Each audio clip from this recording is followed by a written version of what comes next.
partir do capítulo 16, hoje comemoramos a Semana da Pátria, né? Estamos no meio da Semana da Pátria e hoje nós vamos falar sobre um assunto relacionado ao nosso Brasil, aquilo que o Senhor quer para a nossa nação. O tema da nossa mensagem é: manda dizer, a igreja está aqui. E é um trocadilho relacionado à frase de Elias, quando Elias falou: manda dizer que Elias está aqui. Quando ele enfrentou o rei Acabe, que queria matá-lo, ele mandou esse recado ao rei. E eu creio que nós vivemos hoje uma época que está na hora da igreja brasileira, a igreja que é o povo de Deus, se manifestar e dizer: manda dizer para esses caras que a igreja está aqui e que ela tem uma palavra, que ela tem uma ação, que ela tem uma mensagem a dizer. Sabe, a época de Elias, quando isso aconteceu, nós vamos ver o panorama daquela época para nós entendermos.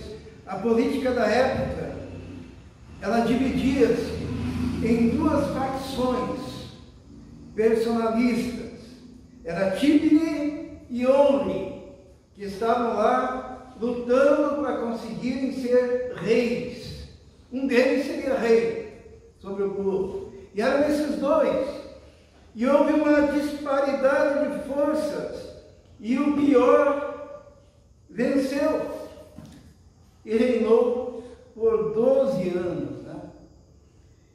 Vamos ler, diz assim, ó. Então o povo de Israel se dividiu em dois partidos. Metade do povo seguia Tibni, filho de Ginate, para o fazer rei, e a outra metade seguia Omri. Mas o povo que seguia Omri foi mais forte do que o povo que seguia Tibni, filho de Ginate. E Tibni morreu e Omri reinou. É muito interessante isso. Ele reinou então por 12 anos. Foram 12 anos do pior rei reinando. E é uma característica interessante para quem leu sobre os reis daquela época, é que tiveram 19 reis que se sucederam. E adivinha quantos deles serviam a Deus? O mínimo. Nenhum dos 19. Todos eram corruptos, todos eram idólatras, todos eram contrários às coisas de Deus. E a palavra de Deus ainda diz que, apesar de todos os antecessores serem ruins e não tementes a Deus, esse que ganhou agora desses dois partidos, que ele acabou ganhando porque era mais forte, ele se destacou por conseguir ser pior do que todos os anteriores, os que governavam antes dele. Em todo esse período houve uma sucessão de governantes que se superavam na malignidade, na corrupção e na afronta a Deus. Diz a palavra de Deus: e fez Omri o que era mal aos olhos do Senhor, e fez o que é pior do que todos quantos foram antes dele. Olha o que diz a palavra de Deus. Ele conseguiu ser pior. Ele conseguiu ser pior. E andou em todos os caminhos de Jeroboão, filho de Nebate, como também nos pecados com que ele tinha feito pecar Israel, irritando o Senhor Deus de Israel com as suas vaidades. Olha só como é que estava aquele país, né? Como é que estava Israel naquela época, Israel que era o povo de Deus. Agora, esse rei que ganhou e que era pior que todos os outros, olha só o que ele fez. Deixou como sucessor político um rei ainda pior. Ele conseguiu deixar alguém pior depois dele, sem escrúpulos e capaz de desprezar as coisas de Deus com mais assinte ainda do que os antecessores. Essa era a época de Elias. E Omri dormiu com seus pais, ele morreu, foi sepultado em Samaria, e Acabe, seu filho reinou em seu lugar. E Acabe, filho de Omri, começou a reinar sobre Israel no ano 38º de Asa, rei de Judá, e reinou Acabe, filho de Omri, sobre Israel em Samaria por 22 anos, e fez Acabe, filho de Omri, o que era mal aos olhos do Senhor, mais do que todos os que foram antes dele. Os irmãos estão percebendo? Uma nação governada por alguém corrupto, déspota, afastado dos caminhos do Senhor, é uma desgraça. E enquanto o povo tem a esperança de melhorar, todos os seus sucessores tendem a ser ainda pior. E esse rei Acabe, para piorar ainda, o que ele fez? Ele se casou com Jezabel. Jezabel, que era uma feiticeira, que era uma sacerdotisa de Baal, e Acabe oficializou o culto ao deus pagão Baal lá em Israel. Diz a palavra de Deus, e sucedeu que, como se fora pouco andar nos pecados de Jeroboão, filho de Nebate, ainda tomou uma mulher Jezabel, filha de Etibal, rei dos Sidônios, e foi e serviu Baal, e o adorou, e levantou um altar a Baal na casa de Baal, que ele ficara em Samaria. Também Acabe fez um ídolo, de modo que Acabe fez muito mais para irritar ao Senhor, Deus de Israel, do que todos os reis de Israel que foram antes dele. Então, era uma época de sucessão de maus governantes. E aquele povo passou a sofrer as consequências dessa situação. Para piorar ainda, tem como piorar? Para piorar, foi uma época em que afrontar a Deus desobedecendo e desafiando a sua palavra era padrão. Porque, lembra quando a cidade de Jericó foi derrubada os muros, né? A gente até canta. Deus, ele disse assim: maldito aquele que levantar os muros dessa cidade. Porque quando começar a levantar os muros, morre seu filho. E quando terminar de edificar os muros, morre seu outro filho. Porque Deus queria que os muros ficassem derrubados como testemunho de que aquela terra tinha sido dada por Deus. E Deus havia feito um milagre ali. Como eles queriam apagar a lembrança e a memória de Deus no meio do povo, nessa época, eles também reconstruíram, mesmo debaixo de maldição, os muros de Jericó. Diz assim: em seus dias Hiel, o betelita, edificou a Jericó. Em Abirão, seu primogênito, afundou. E em Segube, seu filho menor, pôs as suas portas, conforme a palavra do Senhor que falara pelo ministério de Josué, filho de Nun.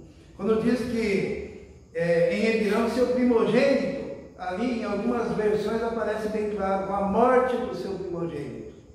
E depois com a morte do seu filho menor. E assim os muros foram levantados, para que ninguém olhasse ali e lembrasse que tinha sido a mão do Senhor que tinha feito aquilo. Vamos estabelecer alguns paralelos, né? Estamos numa época de polarização personalista também no Brasil, né? Não é verdade?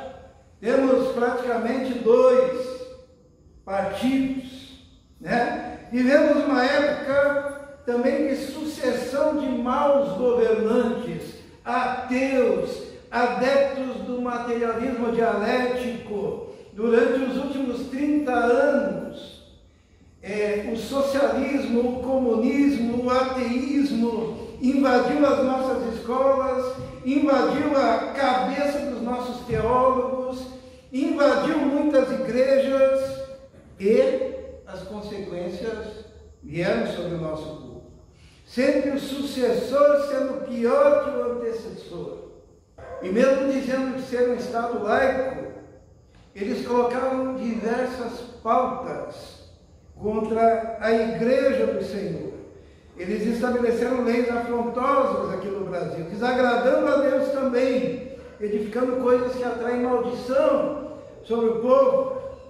É o semelhante a reedificar os muros que Deus disse que tinham que estar derrubados, tentando apagar a memória do Senhor, tentando desfazer os princípios da palavra do Senhor.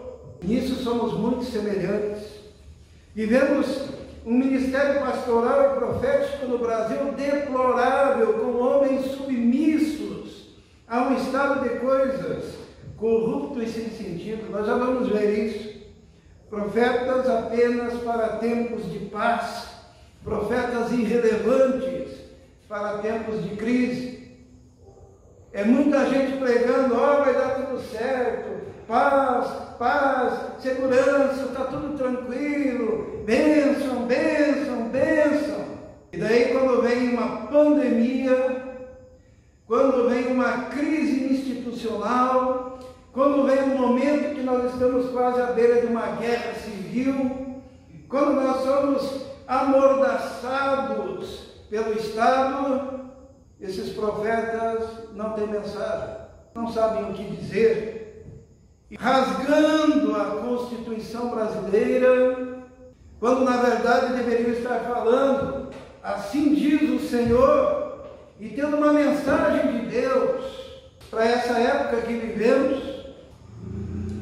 É naquele contexto de Israel, é naquele contexto de crise que se levanta um profeta chamado Elias, uma autoridade de Deus que se fundamentou apenas na sua relação com Deus e no poder demonstrado pela sua palavra. Vamos ver as credenciais desse profeta que Deus levantou. A primeira credencial desse profeta naquela época foi a sua autoridade. Olha o que diz a palavra de Deus. Então Elias, o tisbita dos moradores de Gileade, disse a Acabe é aquele rei mau: vive o Senhor, Deus de Israel, perante cuja face estou, que nestes anos nem orvalho nem chuva haverá, senão segundo a minha palavra. Ele peitou o rei Acabe. Uma coisa interessante é que Deus escolheu Elias, o tisbita. Ele morava em Tisbe, ele era dessa cidade de Tisbe. Sabe onde que fica Tisbe? Se você procurar no mapa, você não acha. Era um vilarejo, era um lugarzinho insignificante. E não se diz mais nada de Elias. A gente não sabe se ele era de família rica ou pobre, se ele era de origem sacerdotal ou profética, se ele tinha alguma formação. Não, tão somente era um indivíduo que vinha de um lugarejo de nada, e Deus disse: é esse mesmo aí que eu vou usar nessa época de crise, porque Deus usa quem se prontifica a ser usado. E não é porque naquela época não tinha profetas, chovia profeta lá no reino, mas todos estavam submissos àquele estado de coisas. O profeta Elias chega: não vai chover, não vai ter nem orvalho nessa terra, senão segundo a minha palavra. Ele podia ter falado assim, segundo a palavra de Deus, né? Mas não, ele falou segundo a minha palavra. Sabe por quê? Porque lá em Tiago diz que ele orou, falou com o Senhor, pediu. Elias orou e não choveu. Quando nós oramos, quando nós buscamos a Deus, nós podemos ter autoridade para falar, como Elias teve. Esse homem que era desconhecido, esse homem que apareceu de uma cidadezinha do nada. Eu fico imaginando aquele cara lá meio caipirão, vindo lá do interiorzão, de um lugar desconhecido, de uma família desconhecida, ninguém sabia quem ele era, e ele chega diante do rei Acabe e dá de dedo no rei. autoridade. Outra credencial de Elias era a sua experiência com Deus. Porque Deus havia dito para ele assim: retira-te daqui e vai até o Oriente, esconde-se junto ao ribeiro de Querite, que está diante do Jordão. E há de ser que beberás do ribeiro, e tenho ordenado aos corvos que te sustente. Foi, pois, fez conforme a palavra do Senhor, porque foi e habitou junto ao ribeiro de Querite, que está diante do Jordão. E os corvos lhe traziam pão e carne pela manhã, como também pão e carne à noite, e bebia do ribeiro. Ele foi usado por Deus porque ele obedecia a Deus, e ele tinha experiência com Deus. Ele saiu do anonimato, foi até o rei, peitou o rei, e daí Deus disse: agora vai lá para o ribeiro que eu te sustento. E Deus usou muitos mecanismos sobrenaturais para sustentar o profeta. Ele tinha experiência com Deus, ele sabia o que era andar com Deus, ele sabia que Deus, se tinha falado, tinha também poder para cumprir aquilo que diz. Elias também demonstrou a sua dependência de Deus. Era uma das credenciais dele para ser usado, porque Elias, quando acabou a água lá no riacho, porque afinal de contas, 3 anos de seca, uma hora a água acaba. Deus falou para ele assim: agora eu ordenei a uma viúva que te sustente. Diz a palavra de Deus que Deus falou assim: levanta-te, vai a Serepta, que é de Sidom, e habita ali, e eis que eu ordenei a uma mulher viúva que te sustente. E o profeta, o que ele fez? Ele obedeceu a palavra do Senhor. E era difícil obedecer, sabe? Porque o rei estava mandando gente para procurar o profeta em todo o reino. Ele corria risco. E Deus disse: vai lá para Serepta, que é em Sidom. Deus disse assim: ó, sabe onde que eu vou te esconder? Na casa de uma viúva, que mora, sabe aonde? Lá na terra de Jezabel. O profeta poderia dizer: mas Senhor, lá é o lugar mais perigoso. Mas ele obedeceu ao Senhor.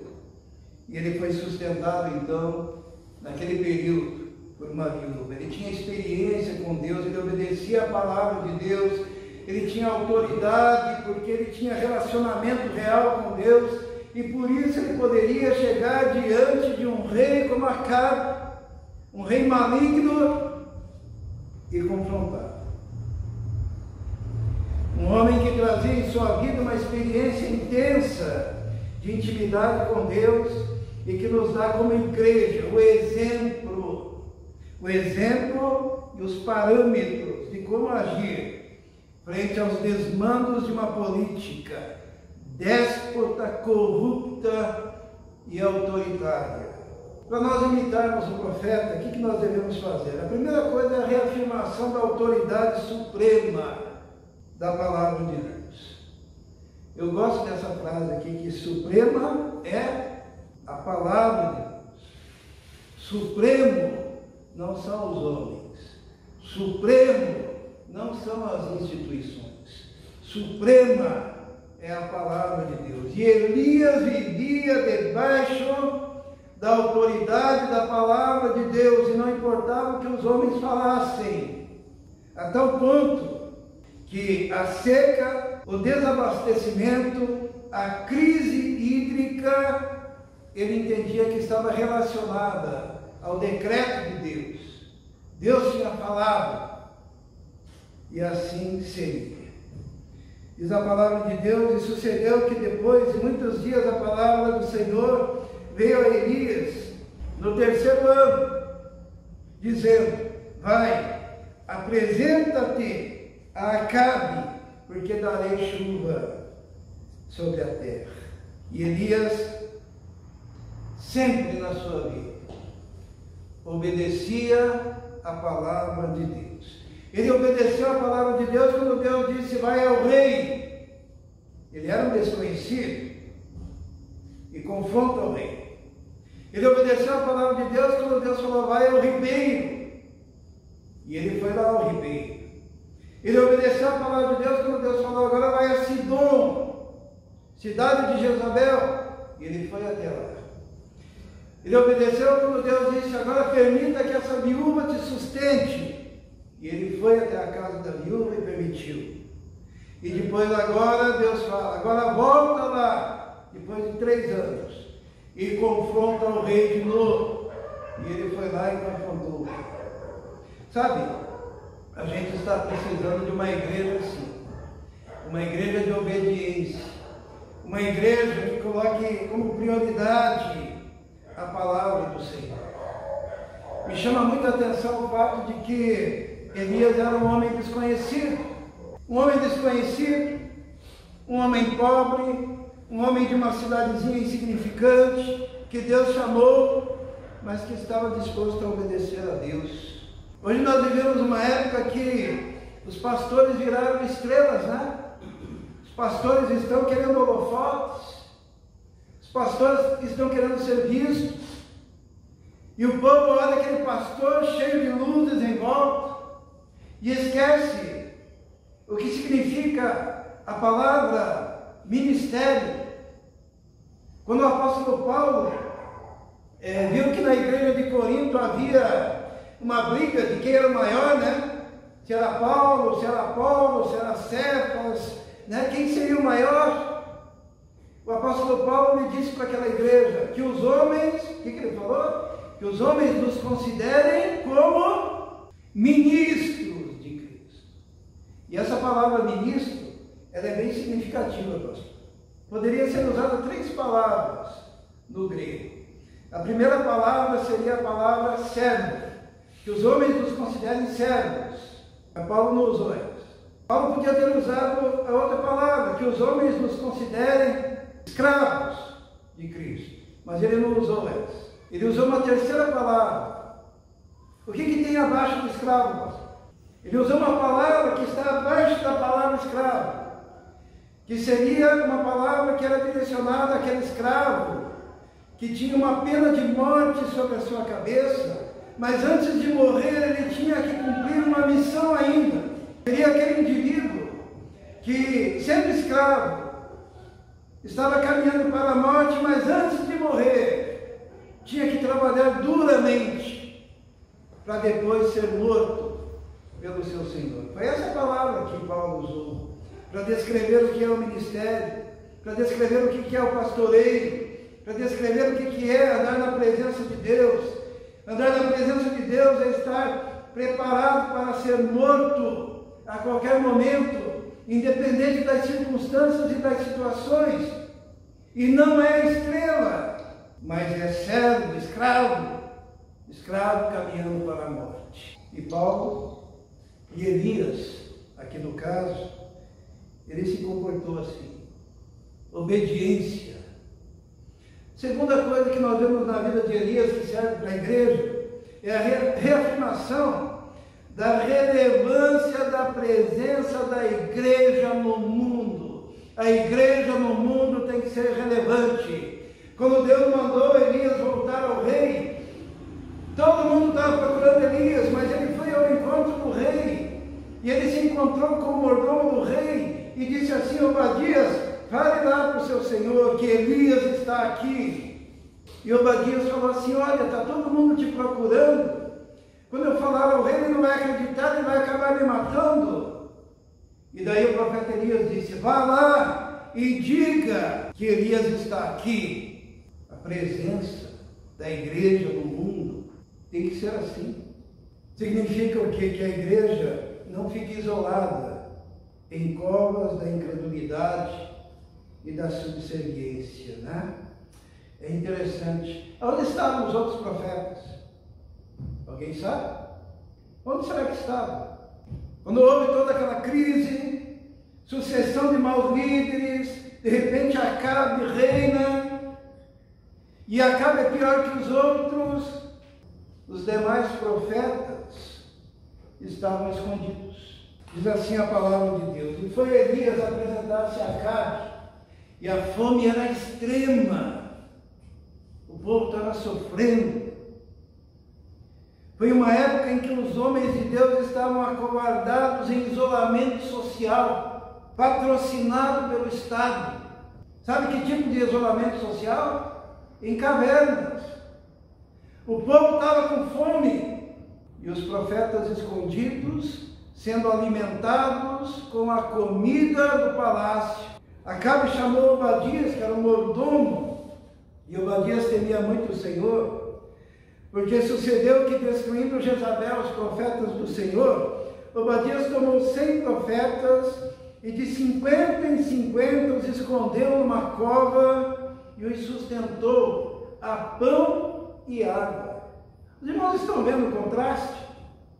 Enquanto Elias está colocando a cara para bater, enquanto Elias está falando, profetizando, proclamando, aqueles outros profetas estavam escondidos, passando água e pão do rei, roubado através de Obadias. E disse Acabe a Obadias: vai pelas terras de todas as fontes de água, todos os ribeiros, pode ser que achemos erva para que em vida conservemos os cavalos e as mulas e não percamos todos os animais. Sabe o que significa isso? Que enquanto o povo morria de fome, porque a fome era intensa, se nós trouxermos para o nosso Brasil, é desemprego, é gente sendo presa, é gente algemada na praia, é gente perseguida, é aqueles que vendiam o seu cachorro-quente sendo proibidos, é criança chorando, pessoas se suicidando. Enquanto o povo morria de fome, os únicos que tinham comida no meio daquele povo eram os palacianos, né? Os que viviam no palácio, os cavalos e as mulas, que o rei disse, para cavalo e mula tem que ter comida, e os profetas, subservientes, covardes, calados, em isolamento, estavam isolados nas cavernas, né? Escondidos. O profeta, o rei Acabe disse: olha, vamos percorrer para ver se a gente encontra esse tal de Elias, porque ele disse que pela palavra dele voltava a chover, né? E repartiram entre si a terra para percorrer, e Acabe foi a parte por caminho, Obadias também foi sozinho por outro caminho.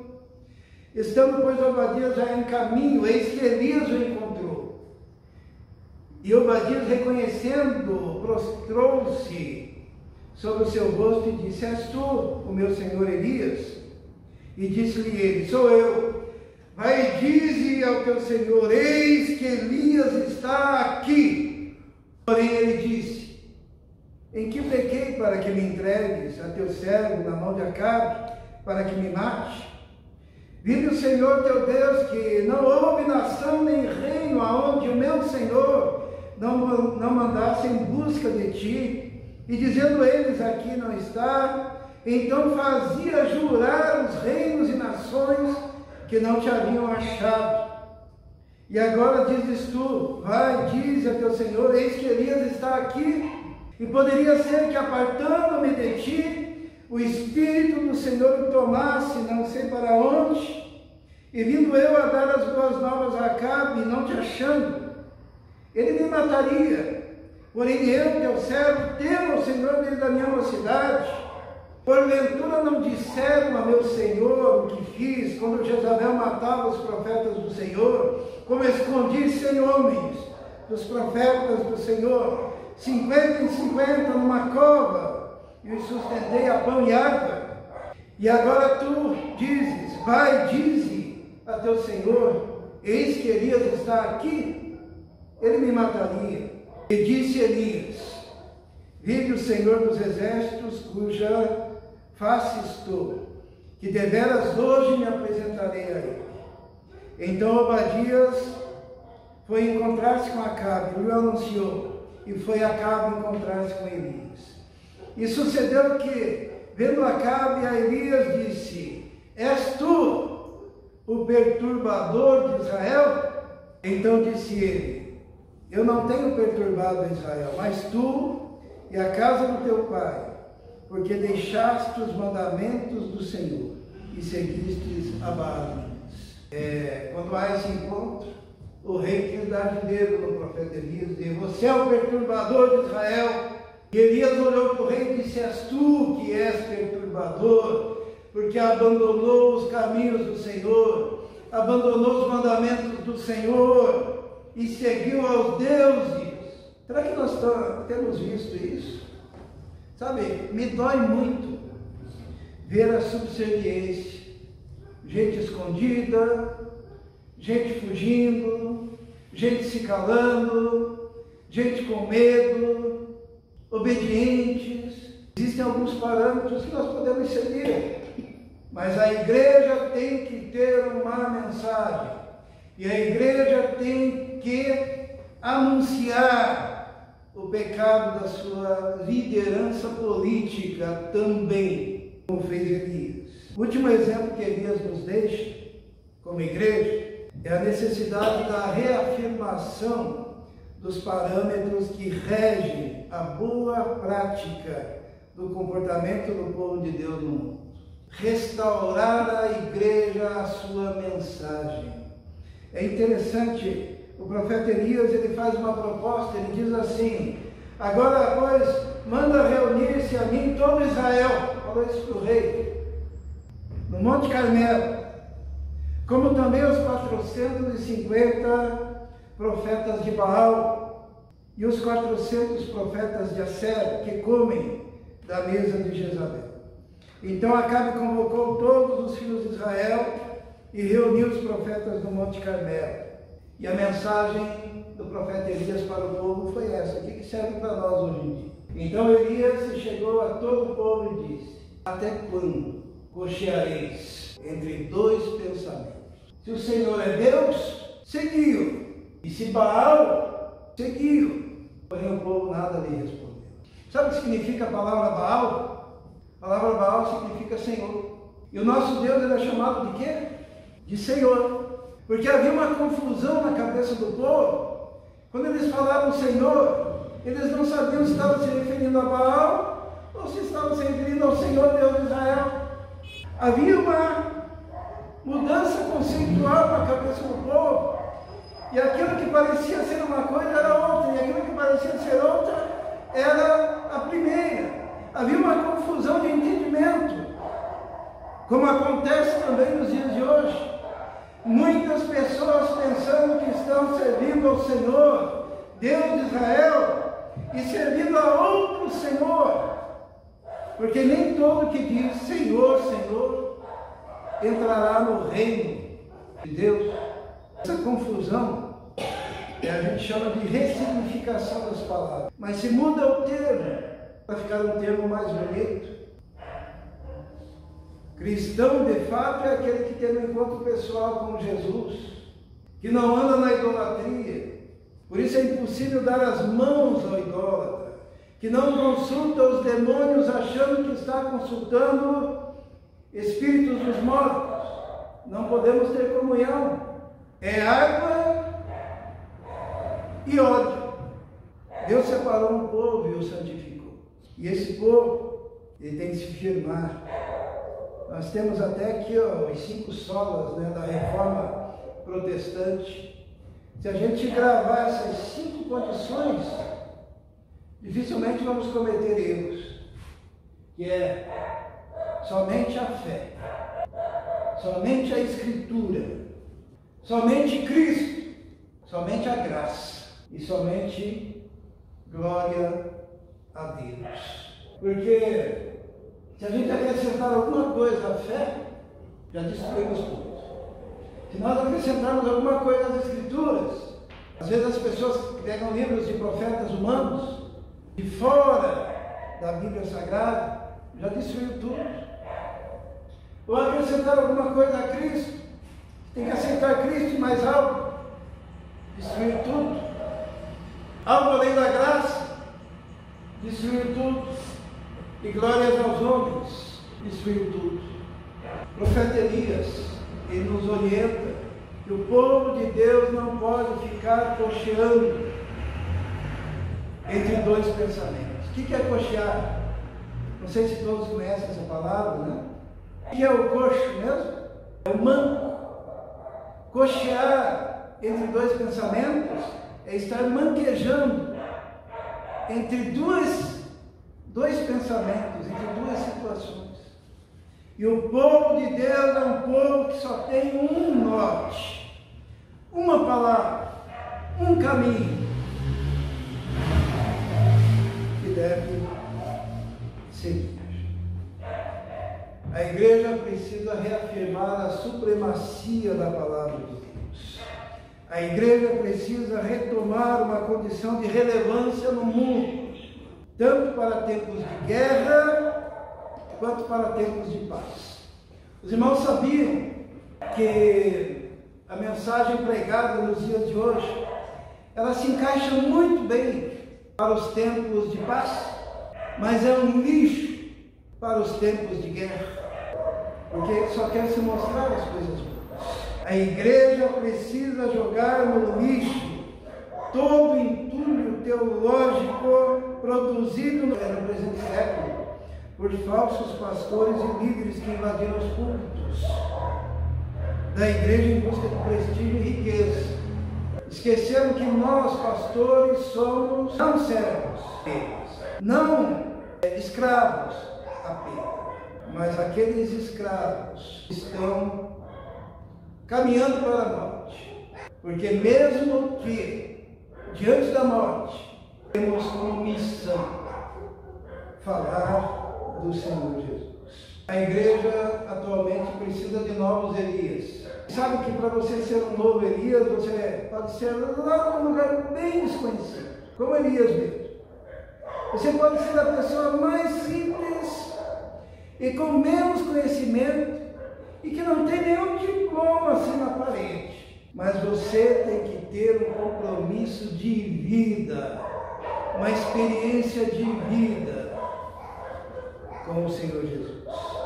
Eu coloquei aqui alguns exemplos, né? De pessoas que foram como Elias. George Whitefield, um pregador, promoveu um grande avivamento na Inglaterra. Jonathan Edwards, um grande pregador, submisso ao Senhor. Billy Graham viveu até 100 anos de idade, um dos maiores evangelistas da nossa época, submisso ao Senhor, obediente à palavra do Senhor. Moody, um dia chegaram para Moody e falaram assim: mas você nem sabe falar direito, o seu inglês é péssimo. Sabe o que ele respondeu? Ele falou assim: olha, realmente eu não domino muito a minha própria língua, inglês, mas tudo aquilo que eu sei em inglês eu consagrei ao Senhor. E eu uso tudo para a glória de Deus. Se você quiser usar tudo para a glória de Deus, Deus vai te usar. Essa época que vivemos agora é uma época de extrema necessidade. É uma época de joelho dobrado. Sabe por que Elias chegou no rei e deu de dedo e disse: não vai chover por 3 anos pela minha palavra? Porque antes dele falar isso, ele orou. Então, quando você vive uma vida de joelho perante o Senhor, quando você se levanta, você tem autoridade para falar em nome do Senhor. Por isso que eu gosto dos cultos aqui de quarta-feira. Sabe por que a igreja não tem chorado nessa pandemia? Chorado as desgraças que tantos outros estão colhendo, porque tem um povo toda semana lembrando de um por um, clamando, intercedendo. Não significa que somos melhores, mas estamos nos derramando diante do Senhor, para que cada família seja protegida, agraciada pela presença do Senhor. Deus é soberano. Nós entregamos na mão dele e ele tem sido bondoso para conosco. Digam que Elias está aí. Digam que a igreja está aí. Digam que esse povo está aí para falar do céu. Amém? Vamos fechar os nossos olhos. Senhor nosso Deus, nós queremos te louvar, porque o Senhor usa pessoas simples, como foi o profeta Elias. vindo de um lugar tão desconhecido, um homem desconhecido, um homem de quem nunca se tinha ouvido falar antes, dele aparecer e ir ao palácio e confrontar aquela condição de coisas que acontecia na sua época. Nós te louvamos porque o Senhor faz esses milagres. Pedimos então a Deus, diante da situação que vivemos nesse país, que o Senhor mesmo esteja levantando a tua igreja, levantando o teu povo, levantando as pessoas mais simples, levantando aqueles que estejam dispostos para que possam anunciar a tua palavra e confrontar o pecado dessa nação. Nós te pedimos isso, pedimos o derramamento do teu Espírito, pedimos a tua graça e pedimos a realização do teu milagre, ó Deus, que possamos ouvir deste milagre nesta semana, em nome de Jesus. Amém. Amém.